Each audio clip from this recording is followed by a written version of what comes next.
الحمد لله نحمده ونستعينه ونؤمن به ونتوكل عليه ونعوذ بالله من شرور أنفسنا ومن سيئات أعمالنا من يهده الله فلا مضل له ومن يضلل فلا هادي له ونشهد أن لا إله إلا الله وحده لا شريك له ونشهد أن سيدنا ومولانا محمدا عبده ورسوله صلى الله عليه وعلى آله وأصحابه وسلم تسليما كثيرا كثيرا. أما بعد فأعوذ بالله من الشيطان الرجيم. بسم الله الرحمن الرحيم.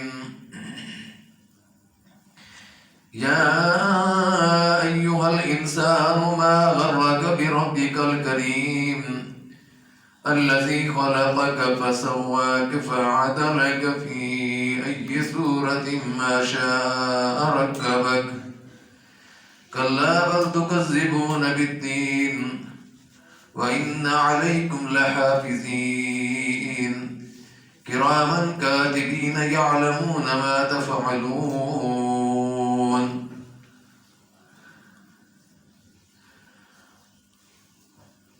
حضرات گرامی السلام علیکم ورحمۃ اللہ وبرکاتہ. میں نے آپ کے سامنے سورہ انفطار کی 14 آیات تلاوت کی ہیں. اللہ سے دعا اللہ مجھے قرآن و سنت کے مطابق بیان کرنے کی اور مجھے اور آپ کو سن کر عمل کی توفیق نصیب فرمائے. اللہ نے فرمایا ہے کہ اے انسان کس چیز نے تجھے اپنے رب کریم کے بارے میں دھوکے میں ڈال رکھا ہے. اس نے تجھے پیدا کیا, تیرا نیک سکھ درست کیا اور پھر تجھے جس طرح کی صورت چاہتا بنا دیا. ہرگز نہیں بلکہ تم قیامت کے دن کو جھٹلاتے ہو. حالانکہ تم پر 2 نگران لکھنے والے مقرر ہیں, کرامن کاتبین, معزز لکھنے والے. وہ جانتے ہیں جو تم کرتے ہو. بے شک نیک لوگ نعمتوں بھری جنت میں جائیں گے اور بے شک فجار لوگ جہنم یعنی جہنم میں جائیں گے. یصلونھا یوم الدین, قیامت کے دن وہ اس میں ڈالے جائیں گے. وما معنا بغائبین, اور پھر وہاں سے وہ غائب نہیں ہو سکیں گے, یعنی کہیں بھاگ کر جا نہیں سکیں گے. وما ادراک ما یوم الدین, تم کیا جانو گے یوم الدین کیا ہے, قیامت کا دن کیا ہے. ثم ما ادراک ما یوم الدین, تم کیا جانو کہ وہ قیامت کا دن کیا ہے. یوم لا تملک نفس لنفس شیئا, اس دن کوئی آدمی کسی آدمی کے ذرا برابر کام نہیں آئے گا. والامر یومئذ للہ, اور سارے کا سارا حکم اس دن اللہ کا ہوگا. اللہ تعالیٰ نے انسان کو پیدا کیا, اشرف المخلوقات بنایا. یعنی جتنی بھی مخلوقات پیدا کی ان سب کا سردار کس کو بنایا؟ انسان کو. فرشتوں تک کا بھی سردار انسان کو بنایا. فرشتے کتنی یعنی گناہوں سے محفوظ اور گناہوں سے پاک اور لذات سے پاک اور خواہشات سے پاک اور حب الشہوات سے پاک مخلوقات ہیں, لیکن اللہ نے اس سے بھی انسان کو بہتر مخلوق بنایا, سب سے بہتر. فرشتوں کو سجدہ کرنے کا کہا کہ اس کو سجدہ کرو. اسی لیے بعض لوگ کہتے ہیں فلاں آدمی بڑا فرشتہ سیرت ہے. کہتے ہیں فرشتہ مت کہو مجھ کو, میری توقیر گھٹتی ہے, میں مسجد ملائک ہوں, مجھے انسان ہی رہنے دو. فرشتوں سے بہتر ہے انسان بننا, مگر اس میں پڑتی ہے محنت زیادہ. فرشتوں سے بہتر ہے انسان بننا. انسان تو بنے. انسان اگر انسان بن کر رہے تو اس کا بڑا مقام ہے. لقد خلقنا الانسان فی احسن تقویم, ہم نے انسان کی ساخت, اس کی پیدائش بہترین بنائی. ثم رددناه اسفل سافلین, پھر وہ خود اسفل سافلین میں گرا ہے. خود اس نے ایسے ایسے کام کیے کہ شیطان کی ان سے پناہ مانگی. تو اللہ فرماتے ہیں کہ انسان تجھے رب کریم کے بارے میں کس چیز نے دھوکے میں ڈال رکھا ہے؟ آخرت کے بارے میں کس چیز نے دھوکے میں ڈال رکھا ہے؟ فرشتوں کے بارے میں, جنت دوزخ کے بارے میں, قیامت کے بارے میں, اللہ کے الہ ہونے کے بارے میں, اللہ کی مشکل کشا ہونے کے بارے میں, اس کے واحد اور قہار ہونے کے بارے میں، اس کے جبار ہونے کے بارے میں، اس کے خود مختار ہونے کے بارے میں، اس کے ساری اختیارات کا مالک ہونے کے بارے میں کسی نے تجھے دھوکے میں ڈال رکھا ہے؟ غافل انسان کبھی سوچا اپنی پیدائش کی طرف بھی؟ لَقَدْ خَلَقْنَا الْإِنسَانَ فِي أَحْسَنِ تَقْوِيمٍ، اور پھر یہ کہ یا ایھا الانسان ما غرک بربک الکریم، الذی خلقک، اس نے تجھے پیدا کیا، اپنی پیدائش پر کبھی غور کیا؟ وہ اگر چاہتا تجھے اندھا پیدا کر دیتا، اگر چاہتا تجھے بہرا پیدا کر دیتا، اگر چاہتا تجھے معذور اپاہج پیدا کر دیتا، اگر چاہتا تجھے پاگل پیدا کر دیتا، اس نے تجھے سب کچھ دیا ہے۔ سننے کے لیے کان دیے، کانوں کو ایسی جگہ فٹ کیا، ایسی جگہ لگایا کہ جس کا وہ موضوع اور بہترین رکھتے ہیں، آنکھوں کو ایسی جگہ فٹ کیا، ناک کو اگر ادھر سے ادھر لگا دیتا لوگ تیرا مذاق کرتے، تجھے اتنی خوبصورت شکل دی، اس کا تذکرہ اللہ نے خود قرآن مجید میں کیا کہ کتنی خوبصورت شکل اس کو دیا، لَقَدْ خَلَقْنَا الْإِنسَانَ فِي أَحْسَنِ تَقْوِيمٍ۔ اور پھر یہاں پر اس بات کا اللہ نے تذکرہ کیا کہ الذی خلقک فسواک فعدلک فی یہ صورت ما شاء رکب۔ تو پھر انسان کو اس بات پر سوچنا چاہیے کہ میری پیدائش میں کسی سے کوئی دخل نہیں ہے۔ ماں کے پیٹ کے اندر بچہ جب پیدا بنتا ہے، اس کی جب ساخت برداشت شروع ہوتی ہے، جب اس کی پیدائش کے پہلے، پیدائش سے پہلے جب وہ سارے مراحل طے کرتا ہے، تو کس طے کر کے اس کی پرورش کی جاتی ہے؟ کون پرورش کرتا ہے؟ اور پھر اس کے سارے جسم کے اعضاء کون تیار کرتا ہے؟ پھر ان اعضاء کے اندر قوت اور طاقت اور توانائی کون پیدا کرتا ہے؟ اس چیز کا تصور، اس چیز کا احساس انسان کو اللہ کے الہ ہونے کے بارے میں اور اللہ کے مشکل کشا اور حاجت روا ہونے کے بارے میں اور اس کے سب کچھ کرنے کے بارے میں ایسا وہ مضبوط اور مستحکم خیالات پیدا کرتا ہے کہ آدمی کا عقیدہ اس سے مضبوط ہوتا ہے کہ مجھے اس نے پیدا کیا، اللہ نے اگر پیدا کیا تو اللہ پھر اس کا حساب بھی دے گا۔ اللہ فرماتے ہیں کہ کس چیز نے تجھے رب کریم کے بارے میں دھوکے میں ڈال رکھا ہے؟ آج انسان غفلت کا شکار ہے، دھوکے کا شکار ہے۔ اسی لیے تو دین کی طرف اور نماز روزے کی طرف، یہ جو مذہب ہے اس کی طرف، اس کی مذہب کی طرف بھی آنے کے لیے تیار نہیں، دین کی طرف بھی آنے کے لیے تیار نہیں۔ مذہبیت جو ہم نے کچھ اختیار کر رکھی ہے، نماز روزہ حج زکوٰۃ وغیرہ، یہ وہ پورا دین تو نہیں ہے نا۔ دین کے تو تقاضے ہی کچھ اور ہیں، ان کو کون پورا کرے گا؟ جمعہ پڑھ لینا، نمازیں پڑھ لینا، عمرے کر لینا، حج کر لینا، یہ تو سارے مذہب کے ساتھ چیزیں تعلق رکھنے والی ہیں۔